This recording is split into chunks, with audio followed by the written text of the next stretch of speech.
કેટલા દિવસે ઉગાવો આવ્યો તો આપણે આ વેરાયટી 7 દિવસમાં આપણે તમામ જીરું ઉગી ગયું હતું. બરાબર. જે તમે વાત કરો છો કે બીજી વેરાયટી પણ તમે ટ્રાય કરેલી છે, એમાં કેટલા દિવસે ઉગાવો એ આવેલો હતો? વેરાયટી આની કરતા 5 દિવસ મોડી ઉગેલી છે. તો જેમ તમે કીધું એમ ફૂટમાં પણ આપણે કહી શકીએ કે ફૂટમાં યુરો 44 સારું છે. હા એમ એમાં જો આ ફૂટ તમે જોવો એટલે બહુ સારી એવી દેખાય છે એમ. હા આપણે જોઈ શકીએ પાંચ છીએ આ માળ લગી છોડવામાં. આ જીરું 5 માળ લગી દેખાય છે આપણને આ વેરાયટી.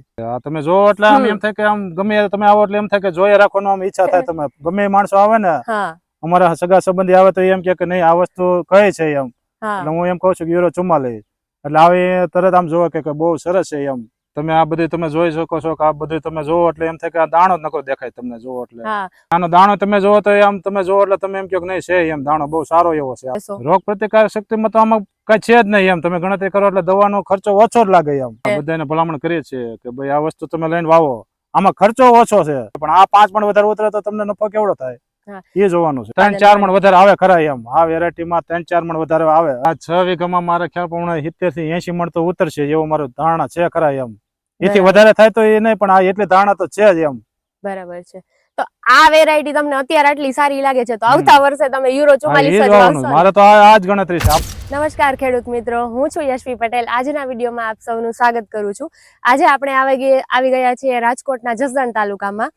આપણા ખેડૂત મિત્રોએ આપણી યુરો 44 વેરાયટી ટ્રાય કરેલી છે તો આગળની માહિતી આપણે એમની પાસે મેળવીએ. ભાઈ તમારું નામ જણાવો. મારું નામ છે અશ્વિનભાઈ જયરામભાઈ રામાણી, ગામ આટકોટ. બરાબર છે. કેટલા વીઘાનું ખેતર છે ભાઈ આપણે? અંદાજે 6 થી 7 વીઘાનું ખેતર છે. બરાબર. 6 થી 7 વીઘામાં તમે યુરો 44 જ વાવેલું છે? બધું યુરો 44 છે. એક જ વેરાયટી છે? બીજું છે એની કરતા યુરો 44 મને બહુ સારું લાગે છે. બરાબર છે. તો તમે બે વેરાયટી વાવેલી છે ટૂંકમાં, યુરો 44 અને અન્ય વેરાયટી. તો બંનેમાં તમને શું તફાવત લાગે છે? કઈ વેરાયટી વધારે સારી છે અને વિશેષતા શું લાગે છે યુરો 44 ની? યુરો 44 માં ઉગાવવામાં બહુ સરળ છે. બરાબર છે. અને તમે અન્ય વેરાયટી કરતા આ તમને ક્વોલિટી ઉગાવવામાં તમારે 1 ઇંચ જેટલું કાઠળું દેખાય. બરાબર છે. કેટલા દિવસે ઉગાવો આવ્યો તો આપણે આ વેરાયટી? 7 દિવસમાં આપણે તમામ જીરું ઉગી ગયું હતું. બરાબર. જે તમે વાત કરો છો કે બીજી વેરાયટી પણ તમે ટ્રાય કરેલી છે, એમાં કેટલા દિવસે ઉગાવો આવ્યો? એ વેરાયટી આની કરતા 5 દિવસ મોડી ઉગેલી છે. બરાબર છે. અને આ ઉગવામાં તમને જોવો ને એટલે છેટેથી માણસોને એમ થાય કે ભાઈ નહીં આ વસ્તુ સારી દેખાય છે ઉગવામાં. બરાબર છે. જેમ આપણે ખેતર જોતા હતા ત્યારે તમે મને વાત કરી કે બધા અહીંયા જોવા આવતા હતા તમારું જીરું એમ. હા, જોવા આવતા હતા. હા, તો આમ ફૂટની દ્રષ્ટિએ કહીએ તો ફૂટની દ્રષ્ટિએ તમને કેવું લાગે છે? ફૂટની દ્રષ્ટિએ તો હા, આપણે જોઈએ 2 કિલો વાવો ને એટલે આની રોનક ખાવ જુદી છે. 2 કિલો તમે વાવો એટલે ફૂટમાં તમને કાંઈ ઘટે નહીં એમાં. અને ઉગવામાં તમારે અન્ય વેરાયટી કરતા 3 આગળ કાઠાળું દેખાય એમ. બરાબર છે. તો જેમ તમે કીધું એમ ફૂટમાં પણ આપણે કહી શકીએ કે યુરો 44 સારું છે. હા એમ. એમાં જો આ ફૂટ તમે જોવો એટલે બહુ સારી એવી દેખાય છે એમ. હા, આપણે જોઈ શકીએ છીએ 5 માળ લગી આ જીરું 5 માળ લગી દેખાય છે આપણને આ વેરાયટી. 5 માળ બંધાણા છે. 5 માળ બંધારણના પાકા દેખાય. બરાબર છે. અન્ય વેરાયટી કરતા ટૂંકમાં તમે બે વેરાયટી વાવેલી છે એમાં તમને આનું રિઝલ્ટ વધારે સારું લાગે છે. અને આનો દાણો તમે જોવો તો આમ તમે જોવો એટલે તમે એમ કહો કે નહીં છે એમ. દાણો બહુ સારો એવો છે. દાણો મોટો લાગે છે અન્ય વેરાયટી કરતા. રોગ પ્રતિકારક શક્તિ વિશે તમે શું કહેશો? રોગ પ્રતિકારક શક્તિમાં તો આમાં કઈ છે જ નહીં એમ. તમે ગણતરી કરો એટલે દવાનો ખર્ચો ઓછો જ લાગે એમ. બરાબર. બીજા વેરાયટી કરતા આમાં મેં દવાનું લગભગ 8 થી 9 રાઉન્ડ જ માર્યા છે. બરાબર.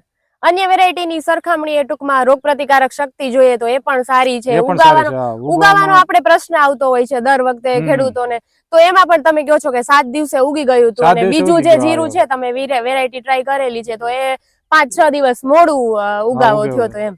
હા, તો ટૂંકમાં ઓલ ઓવર આપણે કહી શકીએ કે યુરો 44 આમ સારું છે એમ. સારું છે. આ તમે જોવો એટલે આમ એમ થાય કે આમ ગમે તમે આવો એટલે એમ થાય કે જોઈએ રાખવાનો આમ ઈચ્છા થાય. તમે ગમે માણસો આવે ને અમારા સગા સંબંધી આવે તો એમ કે નહીં આ વસ્તુ કહે છે એમ. એટલે હું એમ કહું છું કે યુરો 44 એટલે આવે તરત આમ જોવે કે બહુ સરસ છે એમ. ટૂંકમાં આ વેરાયટી ની તમે ભલામણ પણ કરો છો તમારા મિત્ર મંડળમાં અને કુટુંબમાં કહીએ તો એ રીતે? બધાને ભલામણ કરીએ છીએ કે ભાઈ આ વસ્તુ તમે લઈને વાવો. આમાં ખર્ચો ઓછો છે. હા, તમે દર વર્ષે જીરુંનો પાક લ્યો છો? દર વર્ષે લઈ છે પાક. તો આ વખતે તમે યુરો 44 વાવેલી છે, ગયા વર્ષે કઈ બીજી વેરાયટી વાવેલી? પણ મને એ ઉગવામાં થોડોક નબળો ને દાણો આનો ઝીણો છે. આ દાણો તમે જોવો ને એટલે વજન પૂરે આ દાણો બધા તમે જોવો ને એટલે દાણો બહુ સારો છે એમ. હા, એટલે ટૂંકમાં કે દાણો મોટો હોય છે તો બજાર ભાવ ખરેખર આમ સારો જ આવવાનો છે એમ. બજાર ભાવ સારો આવે ન પણ આપણને આમ ફાયદો થાય ને કે 10-12-13 મણ ઉતરે ખરા એમ વીઘે. બાકી તો અન્ય જીરાને તો બધા ભાવ આવવાના છે પણ આ 5 મણ વધારે ઉતરે તો તમને નફો કેવડો થાય? હા. એ જોવાનું છે. ધાર્યું જેટલું ઉત્પાદન હોય ને એના કરતા એના આપણને કરતા વધારે ઉત્પાદન 3-4 મણ વધારે આવે ખરા એમ. આ વેરાયટી માં 3-4 મણ વધારે આવે અન્ય વેરાયટી કરતા. બરાબર છે. ટૂંકમાં બધી રીતે જોઈએ તો રોગ પ્રતિકારક શક્તિ ઉગાવાની દ્રષ્ટિએ જોઈએ તો ફૂટના ટાઈપમાં આપણે જોઈએ તો બધી રીતે આપણું યુરો 44 આપણે કહી શકીએ કે બેસ્ટ છે. બેસ્ટ છે. હા એમ તમે આ બધું તમે જોઈ શકો છો કે આ બધું તમે જોવો એટલે એમ થાય કે આ દાણો જ નકરો દેખાય તમને જોવો એટલે. હા ફૂટની સંખ્યા વધારે છે એટલે અને દાણોય પણ મોટો છે એટલે જોવામાં આપણને ગમે છે એમ કહીએ એટલે દાણો મોટો હોય એટલે વજન તો પૂરવાનો જ છે. નજર સામે છે. તમને શું લાગે છે કે આ તમે કહો છો કે બહુ સરસ ઉત્પાદન મળશે, જેમ તમે કીધું કે 2 થી 3 મણ તો વધુ મળશે, તો તમને શું લાગે છે કે આ કેટલું ઉત્પાદન તમને થશે? આ 6 વીઘામાં મારા ખ્યાલ પ્રમાણે 70 થી 80 મણ તો ઉતરશે એવો મારો ધારણા છે ખરા એમ. એથી વધારે થાય તો એ નહીં પણ આ એટલે ધારણા તો છે જ એમ. બરાબર છે. તો આ વેરાયટી તમને અત્યારે આટલી સારી લાગે છે તો આવતા વર્ષે તમે યુરો 44 જ વાવશો? મારે તો આ જ ગણતરી છે. આપણે તો બીજા ઘણી વેરાયટી આપણે વાવેલી છે પણ આ વેરાયટી આપણે જોઈ ને તો દાણો મોટો છે.